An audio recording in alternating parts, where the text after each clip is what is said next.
आगे बढ़ते हैं। मोदी पर हमला बोलने की फहरिस्त लंबी होती जा रही है। कांग्रेस नेता सलमान खुर्शीद ने मोदी की तुलना फिल्म शोले के गब्बर से की है। वहीं बेनी बाबू ने मोदी को राक्षस कहा है।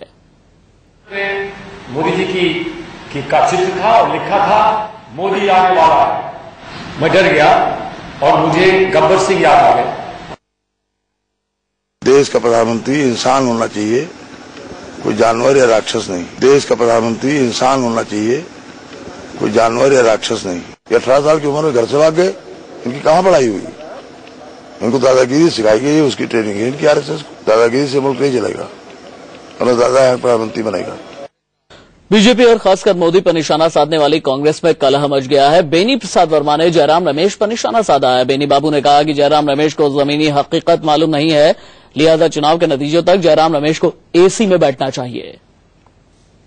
बगल में बैठते हैं कैबिनेट में, लेकिन हमारी उनसे रिक्वेस्ट है कि पोलिंग तक एयर कंडीशन में आराम करें। उनको जमीन का पता नहीं है, वो विदेश से पढ़ के आए हैं, तो दिल्ली में रहें, आराम करें तो अच्छा है।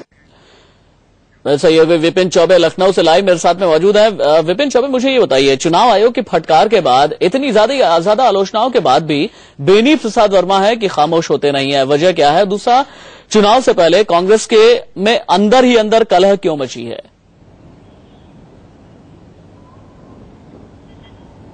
देखिए, सबसे पहले आपके पहले सवाल का अगर मैं जवाब दे दूं तो कहीं ना कहीं बेनी प्रसाद वर्मा जिस तरह की बातें करते हैं, जिस तरह की उनकी शैली है, ये पहली बार ऐसा नहीं हो रहा है। आपको याद होगा 2012 के विधानसभा चुनाव में भी इसी तरह बेनी प्रसाद वर्मा और सलमान खुर्शीद बातें कहते नजर आते थे, लेकिन कहीं ना कहीं कांग्रेस की तरफ से मौन सहमति है, जिसकी वजह से ये लोग इस तरह की बयानबाजी करते रहते हैं। दूसरी अहम बात कि आखिर चुनाव आयोग की पाबंदी के बाद भी, उनकी फटकार के बाद भी, नोटिस के बाद भी ये नेता खामोश क्यों नहीं होते? क्योंकि जिस तरह की पॉलिटिक्स करते हैं, जिस तरह का इनका वोट बैंक है, जिस तरह की कॉन्स्टिट्यूंसी से बिलोंग करते हैं, वहां पर इसी तरह का बयान की जरूरत है, क्योंकि वोट बैंक को पोलराइज करना है और अपनी सीट को निकालना है। शायद यही वजह है कि कांग्रेस आलाकमान ने इनको मौन सहमति दे चुका है और चुनाव आयोग के नोटिस का भी इन पर फर्क नहीं पड़ता है। वहीं अगर बात करें कांग्रेस के अंदर खाने की, तो बहुत सारी ऐसी चीजें हैं, क्योंकि अगर जो नेता तथ्यों पर बात करता है, जो जरा सा भी मोदी को सपोर्ट करता नजर आता है, उनकी विचारधारा को, उनके डेवलपमेंट के मॉडल को, उसी पर यह फूट मची है। विपिन चौबे, फिलहाल के लिए आपका शुक्रिया। खबरों